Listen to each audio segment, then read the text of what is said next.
Hello, and welcome to the first Editor Roundtable sponsored by Triangle Association of Freelancers. Joining us this evening are Therese Castillo, Managing Editor of Veterinary Practice News, Moriah Richards, Managing Editor of Writers Digest, Jennifer Bortel, Digital Editor with the Saturday Evening Post, and Sheree Thomas, Editor of the Magazine of Fantasy and Science Fiction. Thank you all for joining us this evening. I wanted to start by asking each of you to kind of briefly tell us about your path to your current editorial position. What was your background, moving forward that brought you to where you are today? And let's see, Moriah, would you like to start, please? Sure, I'll kick us off. So I actually came into editing by way of writing. I got my bachelor's in writing and a bachelor's in English Lit. Immediately went into my MFA program. I received an MFA in fiction. And while I was there, I was studying under Don Lee, who is the former editor-in-chief of Plowshares Literary Magazine. And he kind of pulled me aside and he said, you have an eye for editing, and I think that you should really pursue it. And I love editing equally as much as I love writing. So when I moved to DC after I got married, I was working as an editor for trade associations and I was freelance editing. Then I landed a job at a self-help publisher.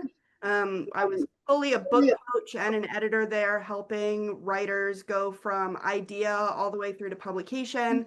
And then, as I think so many of us know, during the COVID lockdown and everything that happened in 2020, our industry suffered a lot. So the publisher I was working for actually had a mass layoff. All the editors got laid off.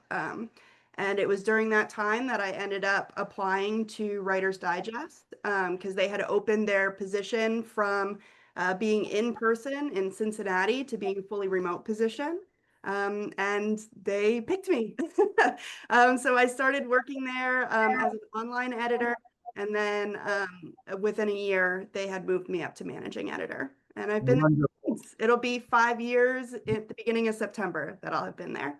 Awesome. I love that story. Sheree, tell us your story. What's your origin story? Okay, hi, my name is Sheree Thomas. My story is a bit of a winding road. I also started off as an aspiring writer initially, and I was working at an independent bookstore in Memphis, which was my hometown.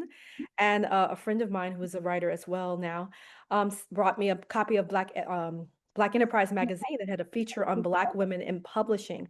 This was in the early 90s.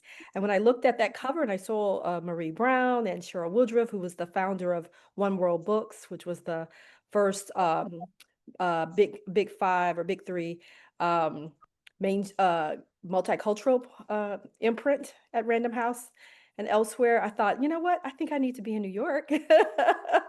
I need to be at the heart of publishing in the US.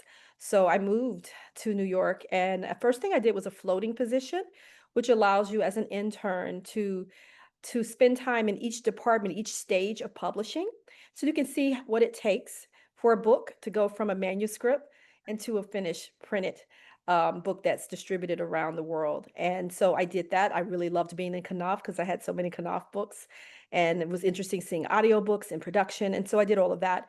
And of course, I knew what I wanted to do from the moment I walked in the building, and that was editorial. But it was great to know how all the team members work together, and that it is very much a big team effort. It's like 9 months to make a book. It's like, having a baby or what have you. And so that was interesting.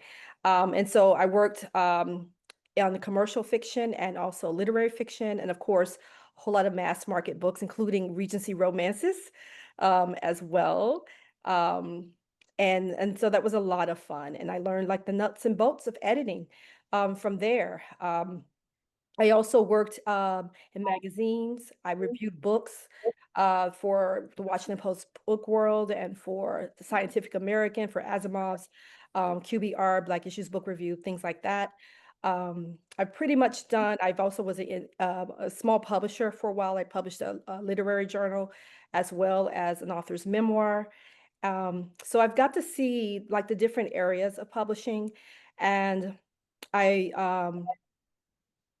had been publishing, probably most well known for being an anthologist. I have 3 World Fantasy Awards from editing Dark Matter, A Century of Speculative Fiction from the African Diaspora, which introduced the classic work of W.E.B. Du Bois as science fiction. It's the first time that had been done.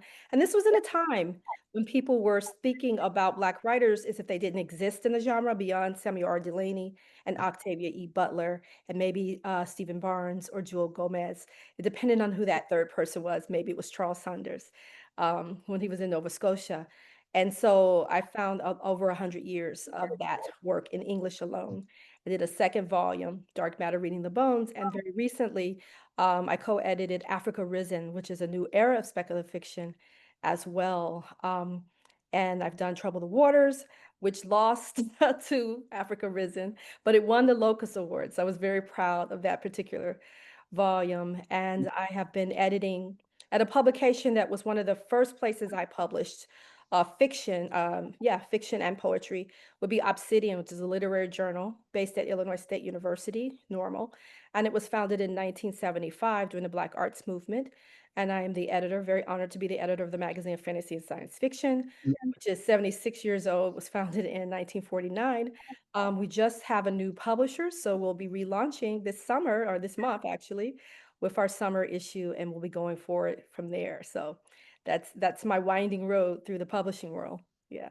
Awesome. That's wonderful. Thank you.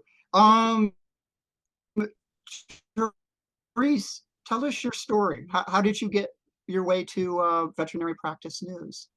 I sort of identify with Sheree's journey, if I might put it that way. I started from the bottom of the food chain and worked my way up the ladder. I started as an editorial assistant for a publishing company back home, back in the Philippines, where I'm originally from. I worked for a lifestyle magazine. Interestingly, I worked for a men's lifestyle magazine. So that was an adventure for me. Eventually, I worked my way up the ladder from editorial assistant. I became assistant editor, features editor, and then eventually managing editor. I came into publishing at a time where print was, sort of already, I don't want to say dying, but it was already, ready to evolve. So I bid farewell to my print job, my very first print job, again as managing editor, and shifted the gears, went to digital marketing, which is sort of similar in a way that it has a lot of content management involved.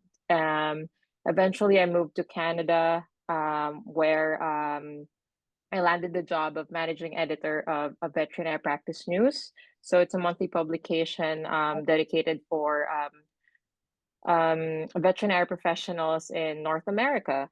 And I've been enjoying this job for more than 3 years, if I remember correctly, not too Gosh, long ago. has it been 3 years already? I think so. A little more than 3 years. Yeah. Oh, wonderful. I love Yeah. that. And Jennifer, tell us how you ended up at the Saturday Evening Post.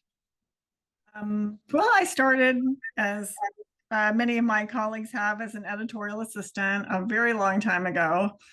I won't say how long, but we didn't have computers. So I believe there was a typewriter on my desk at the time. And worked my way up. This was within an organization, Saunders College Publishing, which was part of Harcourt Brace College Publishing that did primarily textbook publishing. Worked my way up as a development editor and then an acquisitions editor specializing in astronomy, geology, and geography textbooks for higher education. And from there, I jumped over to a different higher education company, Pearson Education.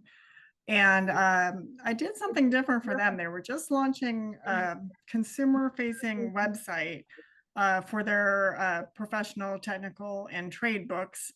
And so my main job there was to acquire articles by these professional and technical authors that would be appealing to their core audience and encourage people to want to buy their books. So that kind of got me on the path of getting away from print and more into the online world. And it was back in a time when I believe there was a conversation every year within the company about whether or not we really needed a website. So luckily they never decided that we didn't need a website. So I worked at Pearson for quite some time.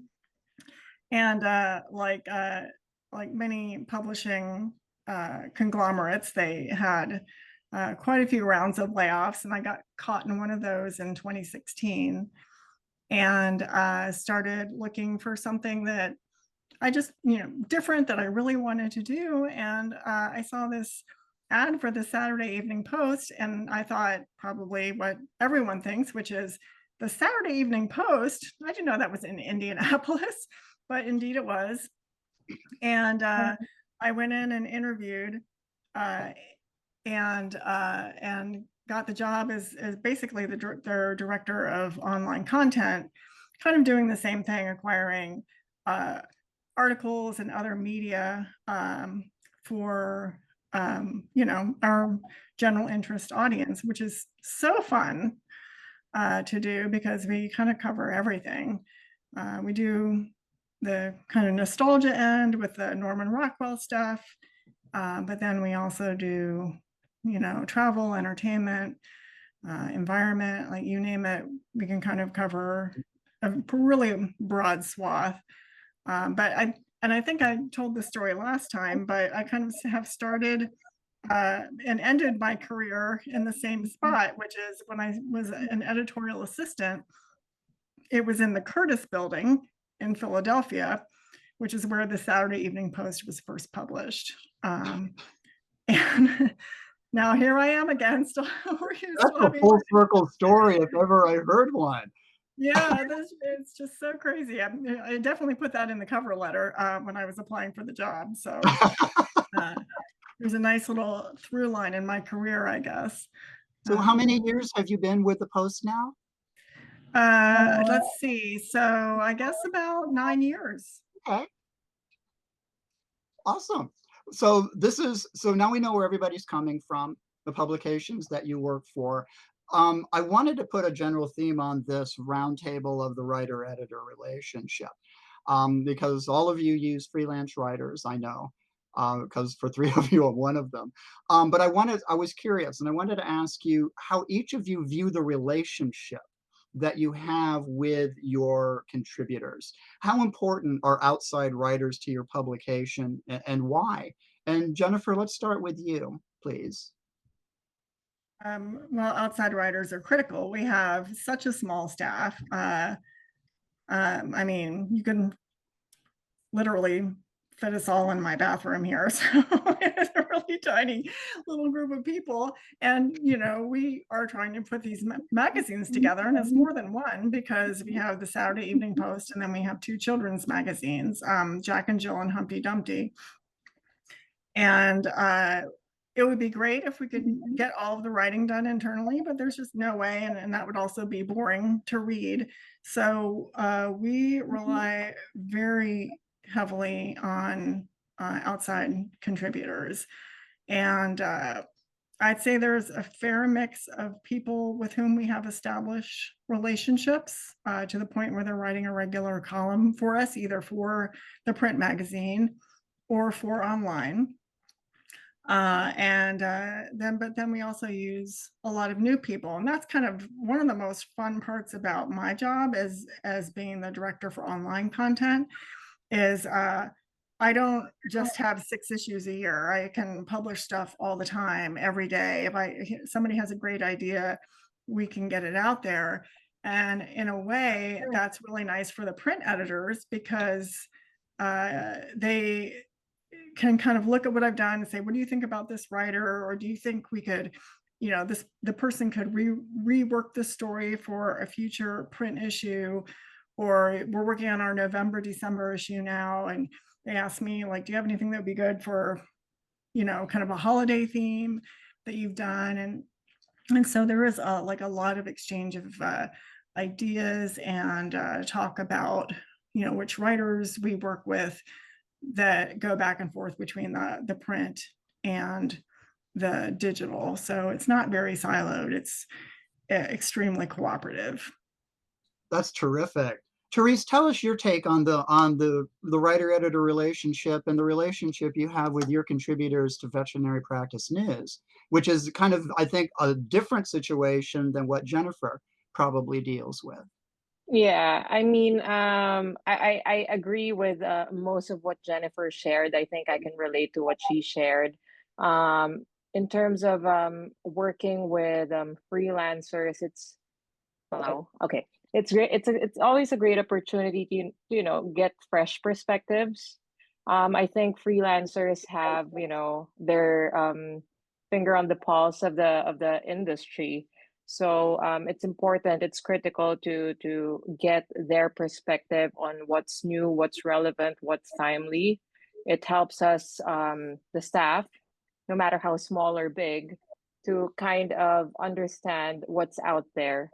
So most of our freelancers also, they have a specific topic, or they cover a niche, or niche topics here and there. They help you innovate in terms of storytelling. So it's important to work with them, be open to what they're saying, be open to their opinions and suggestions. Yeah. Well, I want to come back to the kinds of people that are your writers a little bit later, Therese. But I like what you just said, and that was a perspective that I had.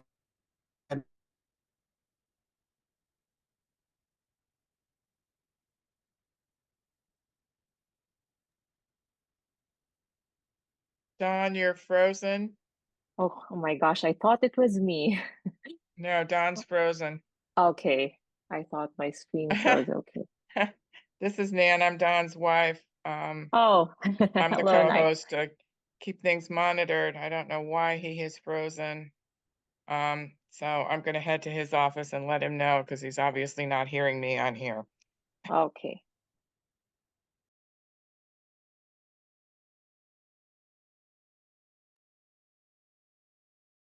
So Therese, how many freelancers would you say you work with for each issue?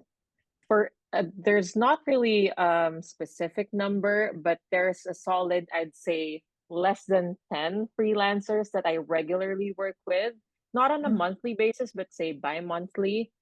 Those who I can really easily tap whenever I need help with something. And Dawn is one of them.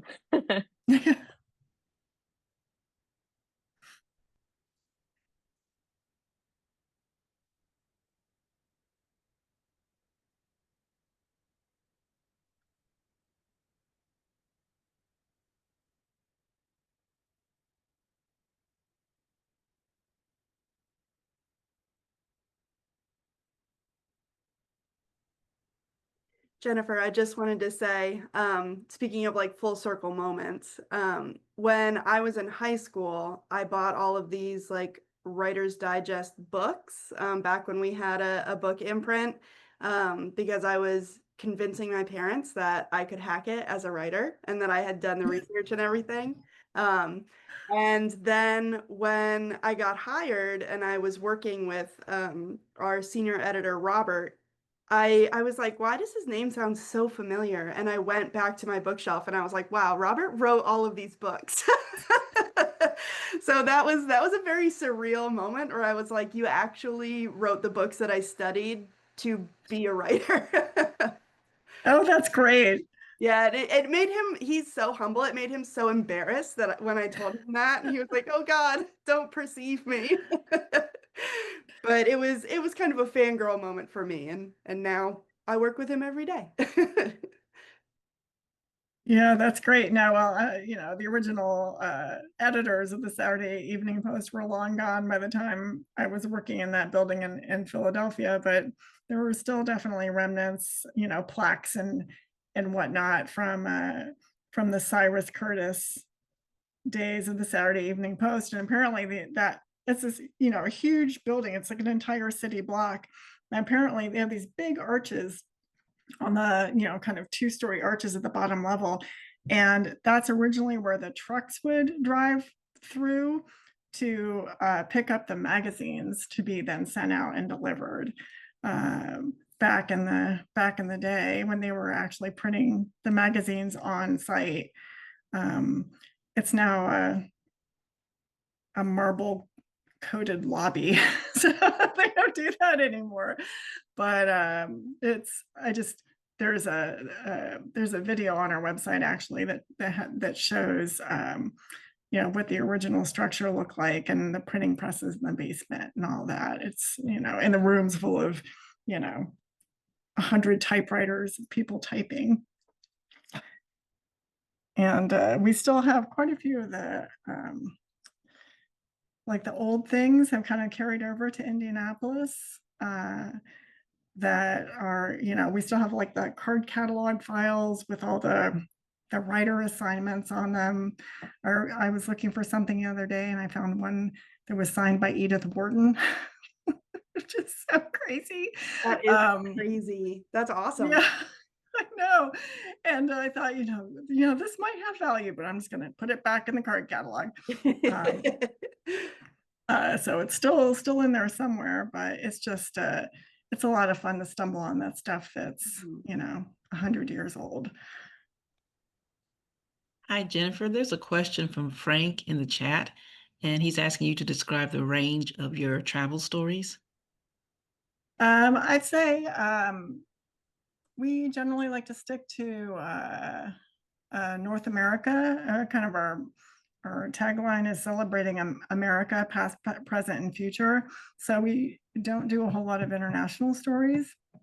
And I tend to shy away from hardcore one-spot destination stories because they're all, not everyone's going to get to go to that spot. But we do a lot of travel stories of all different kinds. We just did a series on unusual wine destinations in the United States. I always like something that has a quirky factor. I mean, anyone can write a story on Waco, but we just did one on like where Bonnie and Clyde have left their marks in cities throughout Texas. Wow. So it's just like a different approach to a travel story because it covers, I think, 3 towns in Texas, but in the context of what Bonnie and Clyde did there. And that's the kind of stuff I like. It's just not kind of a straightforward travel log, but can you give it a historical angle or something, that you can't read everywhere. Okay. If it has that a little taste of history in it, that's kind of our sweet spot. We've been around for 200 years, so there's always a historical angle. And a lot of times, if somebody's suggesting something that has that historical perspective, we can often go back into our archive and maybe find an old article to complement it, which is fun, or old artwork too. Okay. Hi, this is Nan, Don's wife. He is frozen, and if we try and fix it, it's going to take the whole meeting down. So I'm going to continue as the narrator and ask the questions, and we'll go from there, and hopefully it'll resolve itself. But if it doesn't, we can at least continue. So let's see where we left off here. Sheree, this is for you. What percentage of your editorial content is pitched by freelancers compared to ideas generated in-house? Kind of assuming that this may be 100%, but is that accurate?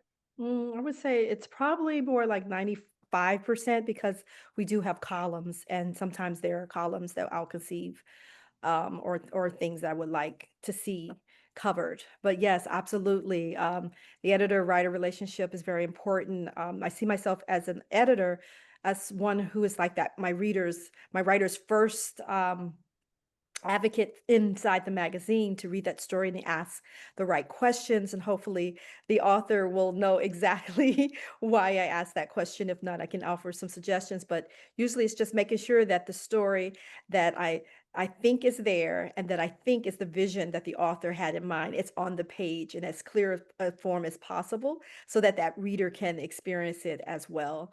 So that's mostly the work that I do as an editor in terms of line editing. I do have some personal requests sometimes for revision for work that I think can be really, really wonderful for our readers, and it's almost there. It's very close. But almost every writer I think of it, they're contributors, but they're all freelancers when you think about it. We wouldn't have a magazine if we didn't have our freelance writers from the fiction. We publish anywhere from flash fiction to 25,000 word novellas. It's very important. It's the whole content. You see these writers behind me, some on the cover, and we also have poetry as well. So it's very important. Freelancers are important in terms of the columns. I've had columnists who have been writing and publishing their columns for 25 years at FNSF, including Charles DeLint, who has basically created the urban fantasy genre. We have columnists who write not only their favorite books and the books that moved them, from Elizabeth Hand and Michelle West, right? We also have columnists who write about films, like Karen Loichi, who reviews films. We have columnists who do an industry column. They have some new columns. Arlie Sorg is very important in the science fiction fantasy industry, and he's looking at data and also the mythology in science fiction, because people say things as if it's fact, and he'll go back and do that research, and you'll find, oh, it's not exactly what we thought, right?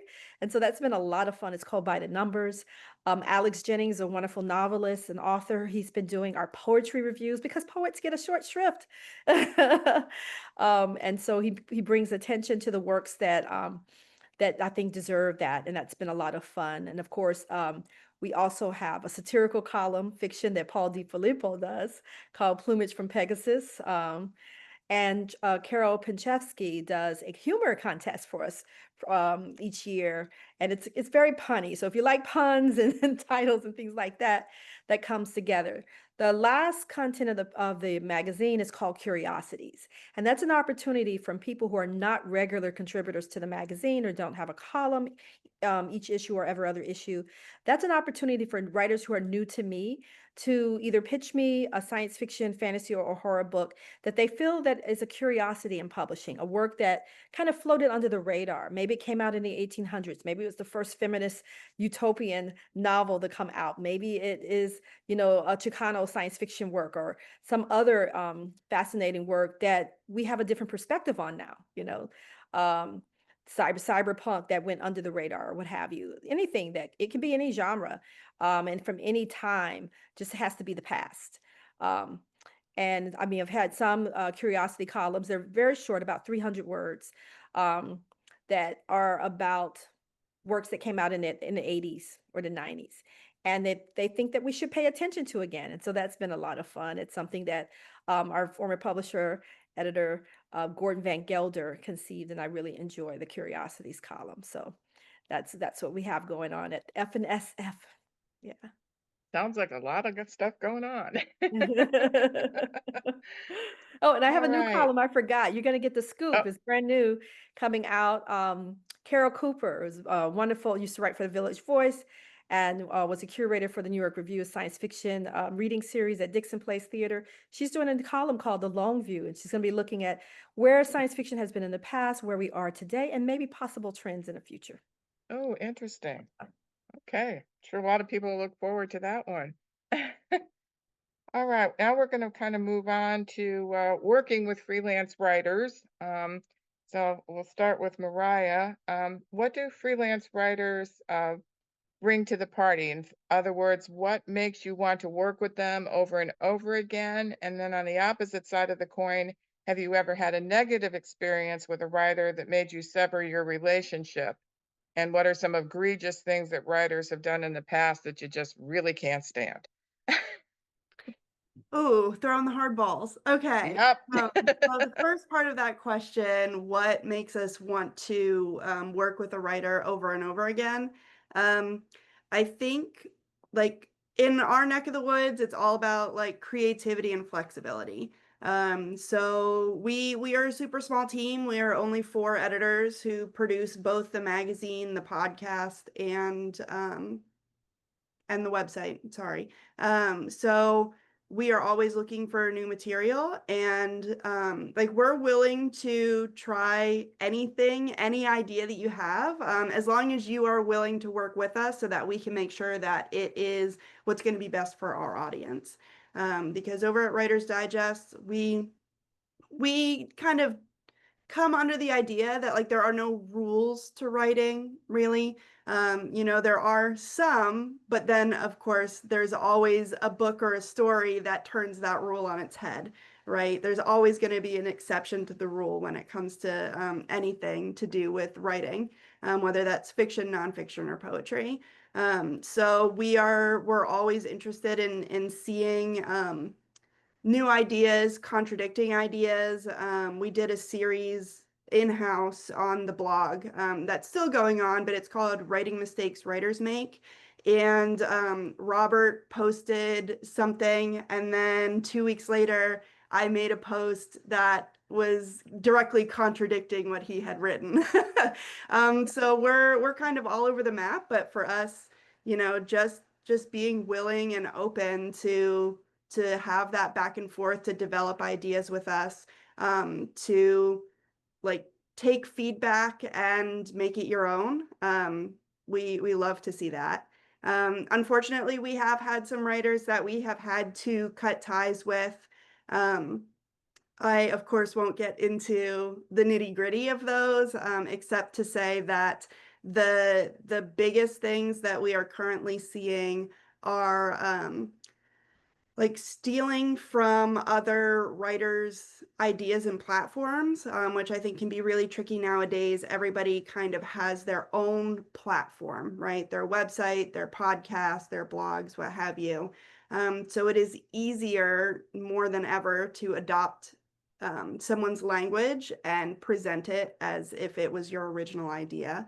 And also AI, the rise of AI has been a plague to our submissions inbox. It's fairly easy for us to pick out the pitches and the articles that are AI written, which is good.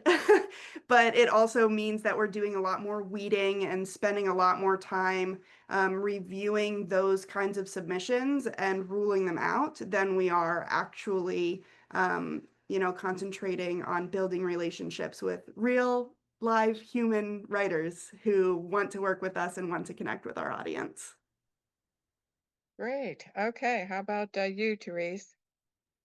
I think it's great to have freelancers who have initiative, you know, who are really taking the extra effort to pitch stories, not just be assigned stories. I mean, there's nothing wrong with that, but it's extra exciting to get again a fresh perspective from an outsider.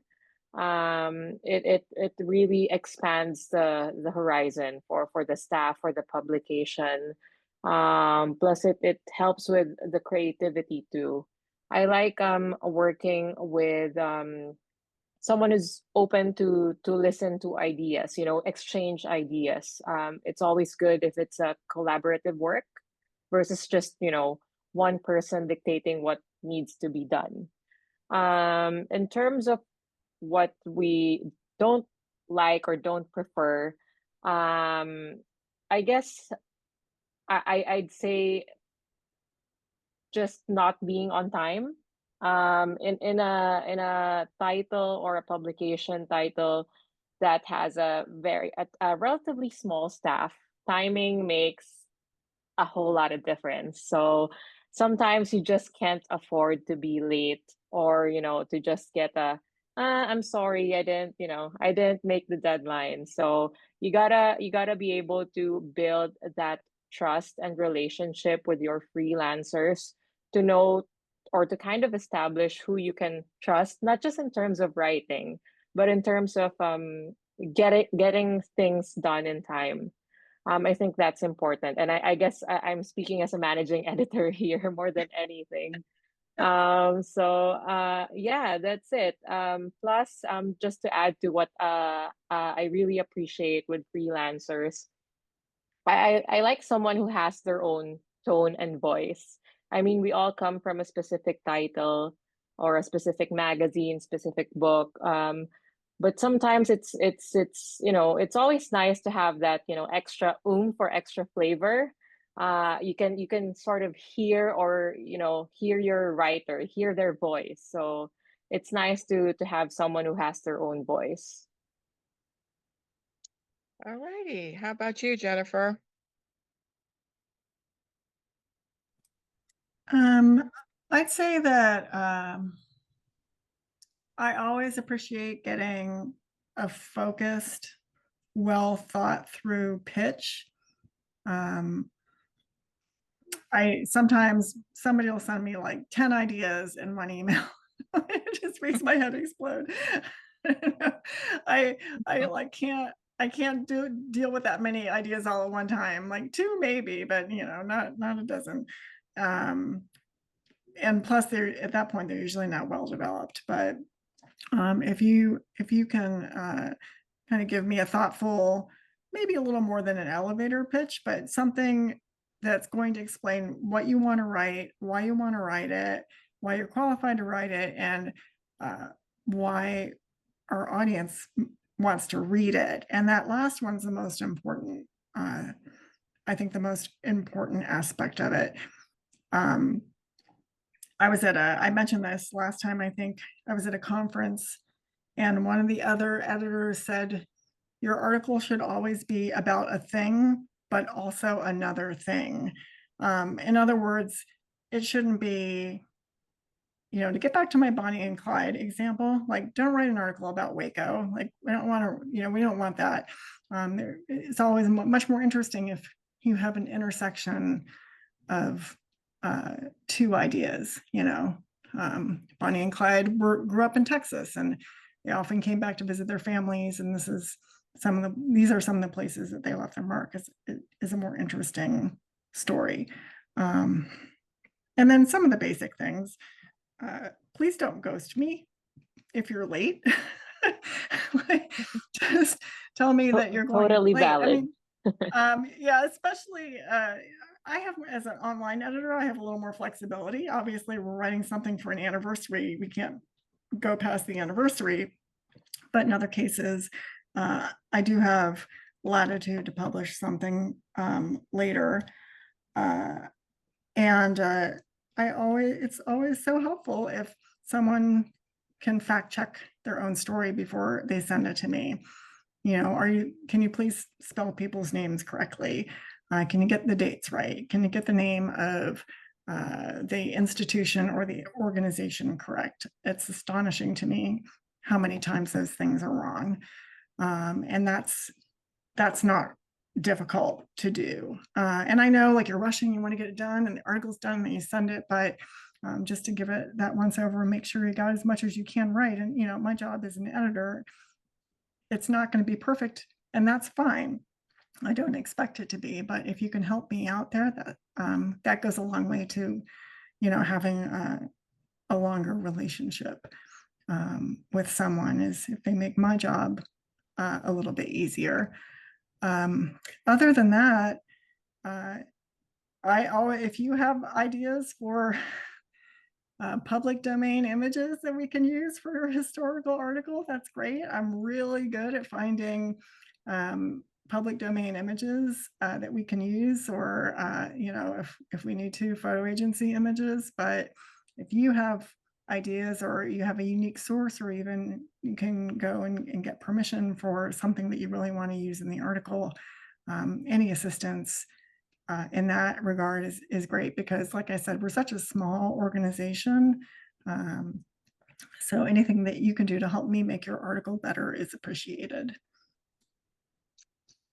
Thanks, Jennifer. How about you, Sheree? All right. So, hi. Yeah. So, mostly working with fiction writers. So, definitely, I'm very interested in voicey kind of work, rich, evocative world building. and original ideals, even on very old and classic themes. Um, if you can hook me on the very first page, mostly has to be in that first paragraph. Then it makes me really want to read down to the end and turn the page. Then you're already on to something wonderful. I ask writers to think about telling the stories if you're telling it to a good friend, and that will make it flow for you better, right? And also to be very visual about it, and to try to evoke a feeling, a visceral feeling in the reader. Um, I pay attention to the works that are memorable, right? What is it about it? Whether it's the distinctive characterization, whether it is a very original idea or setting or plot, or whether you have me invested in what happens to the characters. Like the stakes are already risen pretty high, and then things go wrong or what have you, right? I'm not a big fan of ambiguous endings for the magazine, though I have, of course, published it. The second person voice is a little grating to me, but but I have published some wonderful writers who did a beautiful job with it and made it a work of art. So if you can write science fiction, you will be the emperor of the universe or what have you, because most people are writing fantasy. I don't know when that switched up, but people are writing mostly fantasy. So if you're writing really Yes. good science fiction, you're going to do very well in our genre. And also, I think we have a lot of dystopians. We've got dystopians for days and days. So if you have other kinds of stories, those will do well because they're going to stand out amongst thousands. We receive between 1,200 to 1,800 when we're open for submissions. We are not at this time, but when we're open for submissions, we receive a lot of stories, and they are mostly depressing, mostly dark. So if you have something that's uplifting, heartwarming, humorous even, uh, which can be very hard to pull off humorous, right? You will do very well as well because you'll stand out, and people need a little smile, a little lightheartedness, and a sense that we can do this together as people on the planet. So yeah, those are great. In terms of things not to do, if you're a freelancer, particularly if you're doing columns, if I asked you for a 850 word column or a 1,200 word column, don't send me a 3,000 word column because now I don't know what to do with your work. You want me to cut it or do you want it to come in exactly the way you want it, right? So I think people sometimes forget that a magazine has finite pages, particularly if it's print, and we are print and we have a digital version, but we are print. So I can't just go on, even though, you might feel like the topic deserves it, right? So definitely stay within your page count if you can do it for the columns, particularly. We can do some magic with the layout, with the design, but not too much. So definitely do that. And as Jennifer was saying, if you are doing a column, definitely try to fact check as much as you can so that our copy editors' lives are easier and you don't have to change your whole column based on a fact that doesn't pan through the rest of it. So that would be really great. In terms of the relationship, don't be annoying. That can that's always a plus because people can stand out, but you don't want to stand out for being an irritant. Right? So just be chill and cool, and you'll be all right. Yeah. For sure. Mhm. All righty, let's see. We'll start back with Moriah again and cycle through everybody. How do you view your role as an editorial gatekeeper? Is it difficult determining what you're going to use editorially or what you won't? So this is actually a really interesting question. We just had a meeting with our editorial team. I run monthly meetings in which we discuss different um, uh, topics when it comes to publishing and DEI, and we actually had one just this month about the role of gatekeepers in publishing. Um, we take the role very seriously, and I think especially my co-editor Michael and I both come from queer spaces, and so we are bringing a very different perspective to our team about what it's like to kind of exist as an editor in a queer space, and then in a non-queer space, having our work gate kept. So it is and is not difficult in a lot of ways to determine what we're going to use for the magazine. I think it's easier in a way to say no, because as Sheree said, like when you're in print, there are so many more rules and constraints, where on our blog, we can kind of do whatever we want. There's a lot less rules. So we try and balance it as if it's not really something that we feel like is going to work for the print magazine, we can definitely, put it on the blog and even get possibly more readers in that way. And so it is something that we're always kind of thinking about and trying to be cognizant of. But we are lucky in that we have that duality of both the print and the online spheres. I hope that answered the question. I feel like Yeah, it does.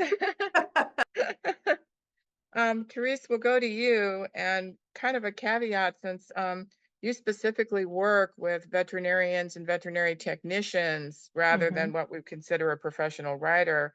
How does that influence your decision making as an editor? And do you find them to be good writers, or do they seem to require more editorial assistance? That's a very good question, because the challenge for me is getting good vet writers. So they have to be veterinary it's not a requirement, but obviously we are talking about clinical topics here. So you would want a professional to write about it, right? So the challenge is to find someone who actually knows how to write and is good at it. So I've kind of narrowed down my list at this point. I know who I can, sort of tap to deliver those features. But thankfully, I never run out of contributors for the magazine. I guess in terms of deciding what to put out, or what not to put out, this kind of relates to what Moriah said earlier, that at least because we also have a website, so we also get that flexibility. If the challenge presents itself like, we really don't have the page count for that, then hey, you know what? We are open to receiving a web exclusive feature. How about that? And as you would know, there are also distinct differences between a website feature and a print feature. So you sort of tweak the material here and there. And it's also an opportunity to, work with your freelancer on, hey, how can we target our online audience better, versus, presenting this as a print feature. So it serves as an opportunity to collaborate further. I hope I answered that question. Yes. All right, Jennifer, we'll go to you. I'm in a pretty sweet position because, again, as the online editor, I can say yes a lot more often. I mean, there's certainly times when I get things that aren't a good fit for us, or I've used untried writers for sure, but if you don't have any clips at all, it makes it really hard to evaluate. It's like buying something on Amazon that doesn't have any reviews. You just don't know what you're going to get. But the great thing about my position is I can mostly be an advocate for people. And if I see something that I think is a great fit for print, I can go to Pat and Troy and Andy and say, hey, I think you guys should, find room for this in the next issue. It's a really interesting piece. And, sometimes they do and sometimes they don't.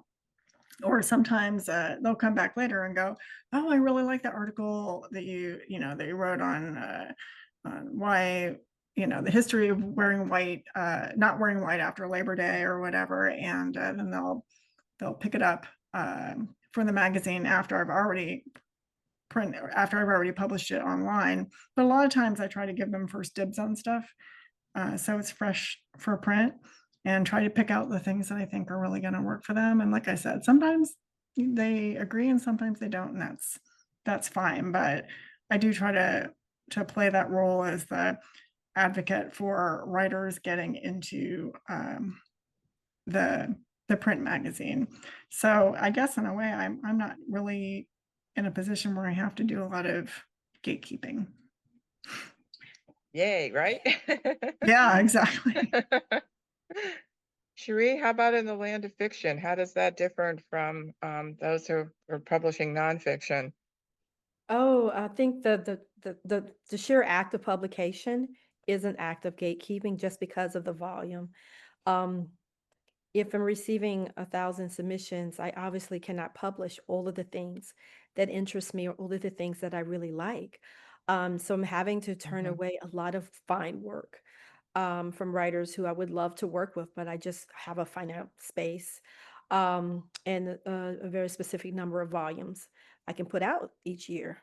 So that becomes it's gatekeeping in that regard. In terms of what I felt like as a reader, myself and as a writer, I try not to be that old traditional gatekeeper. Mhm. And I think maybe readers of the magazine are having to get adjusted to that. I feel like I shouldn't have to reject a writer 15 or 20 times or 50 times or 100 times because they aren't as well known as Harlan Ellison, or they haven't been in the holes of the golden age science fiction. You know what I mean? All of the writers that we love were young writers at one point. They were teenagers who were Yes. mimeographing fanzines. I went to see the archives in Iowa, the University of Iowa, and saw those magazines and things. They were all dreaming to be writers. I've been in Ray Bradbury's archives, and I know some of Mhm. the writers that were very important to him, right, in his life. So this idea that people come anointed naturally, and so those are the only ones that should be in the magazine of fantasy and science fiction, I reject it. I rebuke it. I put Mhm. sage in the air. I burn a candle. I don't care for that because I feel like I read the magazine when I was a child too, right? In the heyday of it, when it was had, thousands and thousands of subscribers around the country, and it was in all of the pharmacies or what have you, the grocery stores and stuff, right? That's a different Right. era of magazine publishing. Um, Yes. People who started reading science fiction, there were 10-year-olds or 15-year-olds grow up, right? And they are some of our veteran readers. Mhm. There are 10-year-olds who are alive today. There are 15-year-olds who are alive today, and they live in a very different world, right? And so I want them to be able to read the magazine and see something of their lives reflected in it and something of a possible future in it, and not necessarily everything feeling very vintagey and retro and classic. And so you have to be a little brave in terms of gatekeeping. You have to kind of Mhm. break that tradition and let new writers in and take a chance. As an anthologist, I've always had open calls for submissions. Every single book that I've had has been an open call for submissions. Doesn't mean I don't invite certain writers and hope that they'll have time to write me an Mhm. original story, or that they'll actually promote it once it's published instead of just shelving it, with their archive or whatever.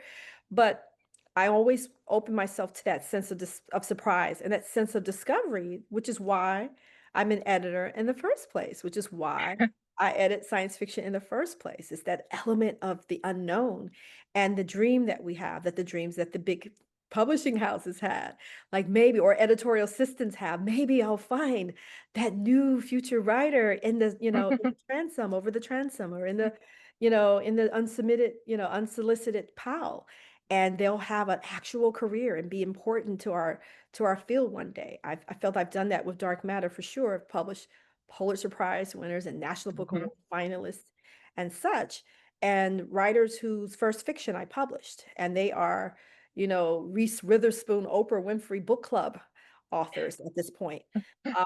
No, seriously, Yes. doing quite well. Or what do they call them? The Grandmasters of Science Fiction, Mhm. right? Um, and so I'm hopeful that I will find that in the writers that I welcome. So the gatekeeping happens. Yes, there are people I love and beloved writers. We know we always want to see their work, but I have to create space for new voices as well. Excellent. Well, before we get to group questions, we're going to kind of skew this in a different direction here and ask of all four of you, is there anything that you would like to ask each other that you're curious about, since you are from very different types of magazines and publishing. Anybody want to jump in with a question for a fellow editor? I think I just have a more general question that would be for everybody, which is, what's your absolute favorite thing about your job that is non-obvious, that might surprise people? Good one. Okay. Who wants to go first with that one? I'm not sure. I if don't even it's know the answer to my own questions.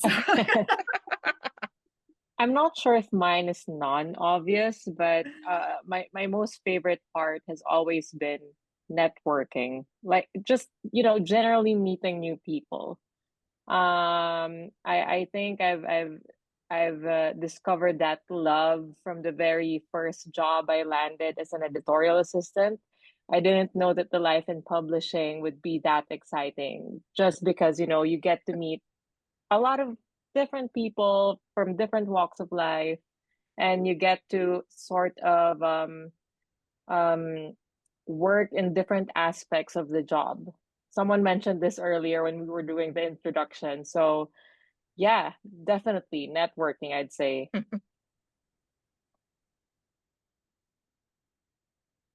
Moriah? Yeah, I'll jump in. So I would say my job at Writer's Digest, what I love most about it is my team. We all like complement each other in very interesting ways. Not only our editorial styles, but like we're largely like yes men. Like when I first joined, I realized that we kind of had a hole. I'm a horror writer. I write a lot of like dark fantasy, sci-fi, like very much genre. Robert is a poet. Amy writes a lot of like literary and historical fiction. And I saw that we didn't have a lot of like heavy genre stuff on the website. So within a month of me being there, I asked Robert, can I do a column for the site about world building? And he was like, yeah, go, do. And like very quickly, we realized how much people responded to that. So they moved me into like a steady column in the magazine.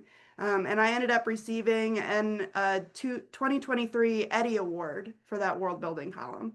So it's like one of those things like I am a writer, I am a nerd, I like to do things that I like to do. And my team is like they're very open. They're like, you want to talk about like non-binary characters in historical literature? Go. Like have fun, be playful. And we're like that with our freelancers too. Like, writing is a really good sandbox, I think. And we love to see people have fun and talk about things that they like to talk about, that they're passionate about.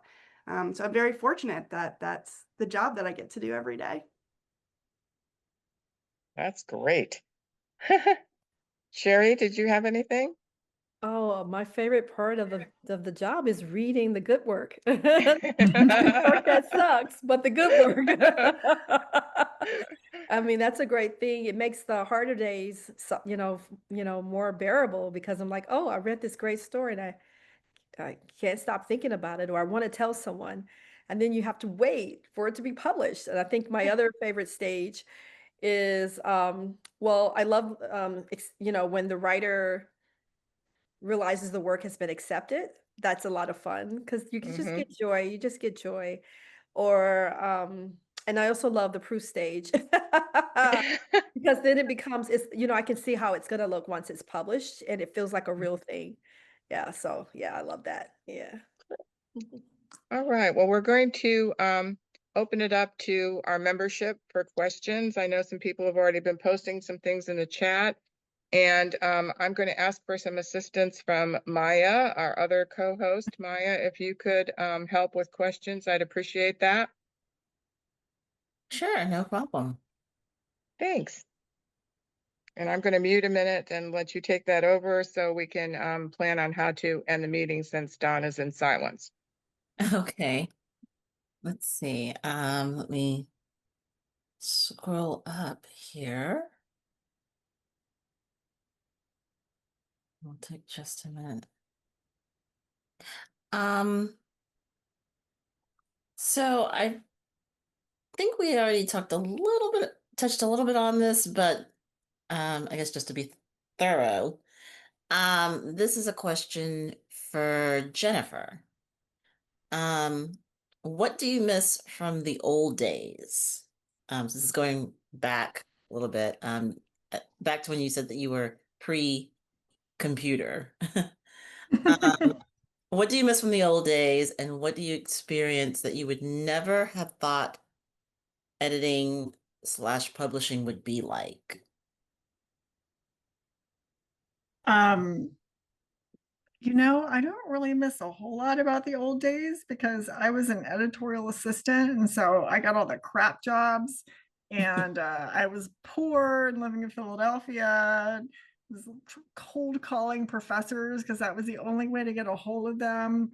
So my crass answer is the best part of that era was it was still the era of when publishers had expense accounts. And so we would go out to a lot of expense account type lunches.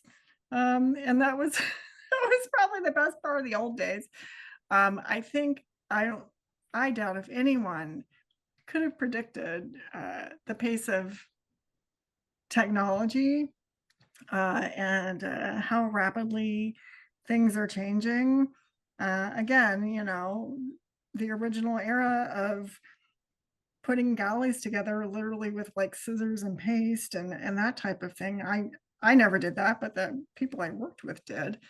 And the massive advantages of being able to do so many things digitally. I don't have to send telegrams for my boss anymore, which makes me sound like I'm 100 years old. I'm not. He just liked to send telegrams. But much of that is an improvement, but I think in the rapidity with which we are now required to do things, maybe you lose some thoughtfulness and some reflection, and some time to sit down and write a response that's more just dashing off some sort of transactional back and forth. So I think there's probably something lost in there. And then we could have a whole other session about AI. I don't even know what to do with that at this point, but I think we're going to see enormous changes in just the next few years. And it's worrisome. I have a son who's starting college this year, and I'm very curious to see how they are going to teach these people who have all these new tools at their disposal, which can be used or easily abused. So time will tell. Okay. Yeah, very interesting. I had to actually do like, I guess, a physical galley as part of my as part of a project when I was in college. But yeah, by the time I actually started working for a newspaper, they were kind of starting to get away from that. So yeah. I also see a question here from Allison. She asks about a specific publication, but I think I'll open it up to all of our editors here, about working with younger writers, whether it's like writers who may still be in college or even younger than that. But Allison specifically asks, does Jack and Jill accept pieces written by tweens? She has a very creative tween. I don't know. I can ask and let Dawn know what their admissions requirements are, but I think they do have pieces written by younger writers. But I'll find out and I'll send a note to Dawn. Okay, great.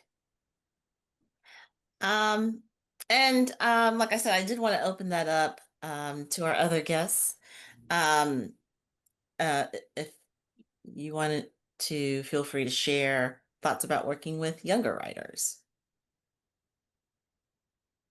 I have published at least one young high school writer, and that was a very cool experience. I meet people who said that they had been submitting to the magazine since they were teens, and so I was surprised that I was able to publish one. So that was great.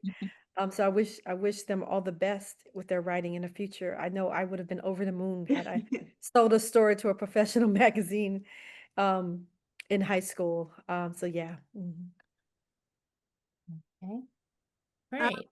Yeah, I know that we have featured a lot of young writers. I myself, I run the Breaking In column for the magazine, which I am able to feature 3 debut authors. So for our November December issue, I'm actually featuring a middle schooler who is having his debut publication. Um, but when it comes to like freelance written articles, I can't think of any off the top of that we have accepted, and I think that's because like our audience is seeking advice. So we like to have some kind of a weight behind their writing career in some way, which I think is just a little bit more difficult when you are younger. But that's not to say that we wouldn't accept a pitch or a story that was submitted by somebody who was, let's say, under 18. Okay, great. Yeah, in my case, we don't get a lot of young writers, but we do get some a few contributions from veterinary students.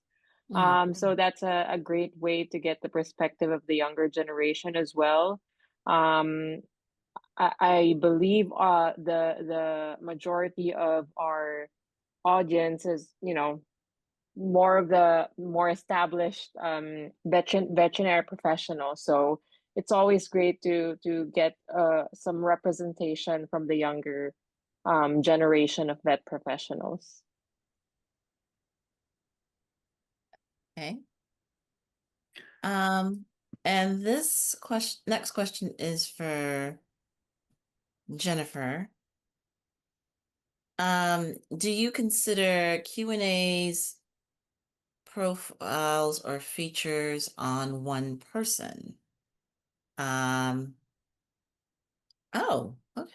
Okay, Allison may, and this is from Allison again, saying that she might have the opportunity to interview Ted Neely, who was Jesus in the 70s movie, Jesus Christ Superstar, which has been getting a lot of renewed attention with what they did out at the Hollywood Bowl Center out in California. But yeah, Allison wants to know if you, Jennifer, if you consider Q&As, profiles, or features on one person. Yeah, we do that. We do that. We have a regular contributor, Jeannie, who does our Q&As for all of our Q&As for the print magazine. So that area is pretty covered. We do some for online, but I wouldn't say it's our bread and butter. We don't do a ton of that stuff.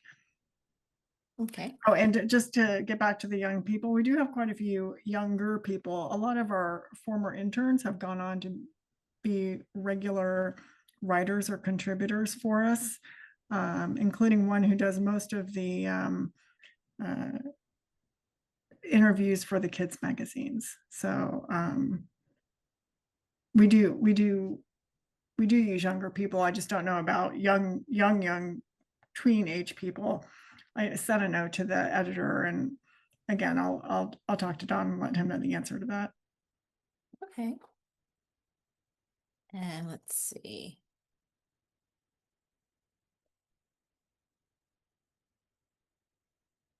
All right. And I think this is a general question here. Are you okay with first-time writers? writers who haven't been published yet?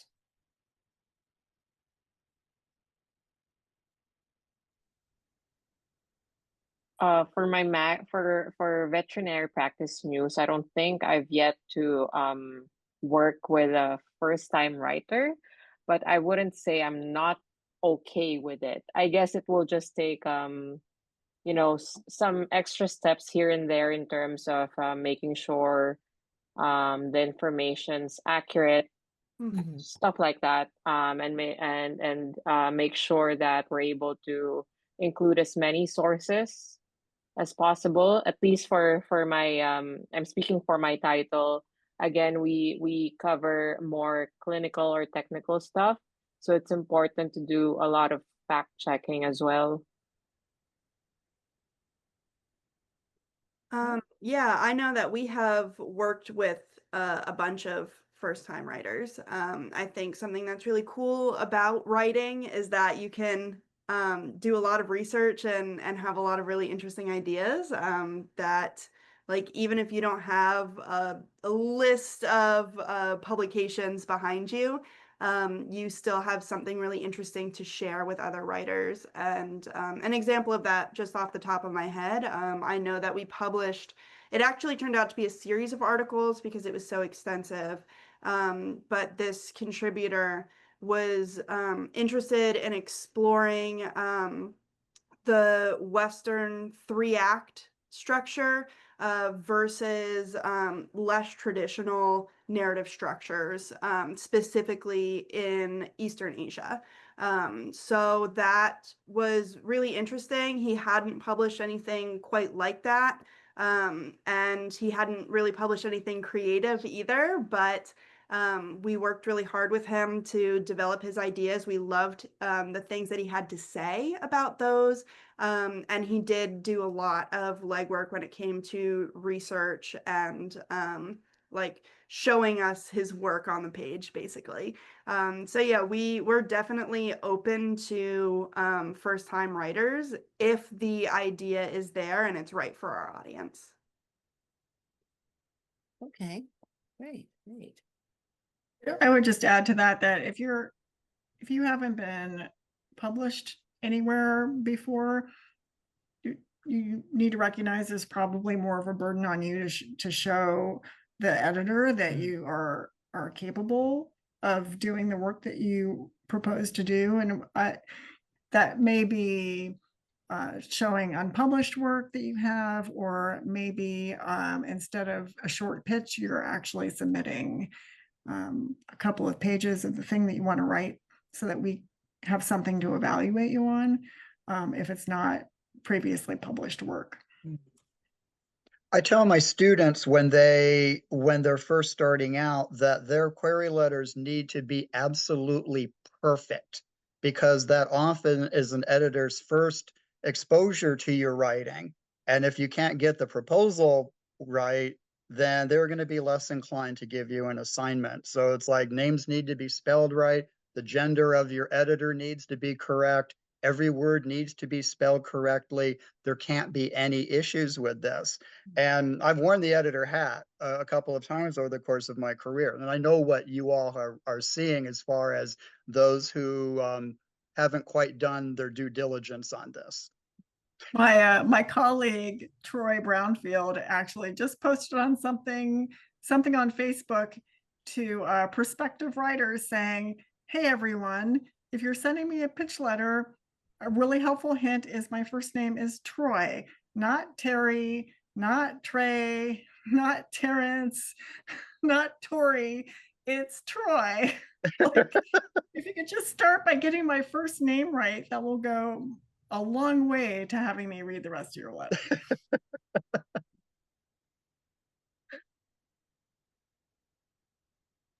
Are there any other questions? There was a question in the chat about AI, and I'm just saying that for us, the submission portal that we use, it automatically flags it and rejects it, and then we ban them. We ban that particular address. I think the first wave that hit us, and there was a New York Times article about it, I think Neil Clark of Clark's magazine, Clark's World, excuse me, was speaking about it in depth. You could tell it was AI because they didn't even know that they were submitting fiction, right? So they would write it as if it were a job query, or something like that. It was just very bizarre. And it was coming from different countries, from Pakistan, from, just all over the place. And you just know, oh, they saw the word science and they just thought, oh, I'm going to send you this article that I copied off the internet or whatever and put it together. So it was very overwhelming. We had to stop accepting submissions for a while, and because we just was getting full on, AI stuff. So I don't know what's going to happen in the future in terms of writers. I was just putting in a comment, I feel like it prevents writers from growing widely and deeply. They don't solve the creative problems on their own. They don't allow themselves to stretch and see because part of the writing is the discovery, right? And we already are trying to avoid the same kinds of stories, right? So once you're using the same platform of kind of aggregated works, the originality just goes away altogether. So, and then for young learners, as one of the writers said in the comments, it's just I don't know how it's affecting their brains, so yeah. And yes, I do publish new writers who've never been published. It's happened, not very often, but sometimes that first thing that they finally have the courage to send out, sometimes it works, but very rarely. But yeah, it has happened. And I don't read the cover letters at the beginning anyway, because too many people put spoilers in them.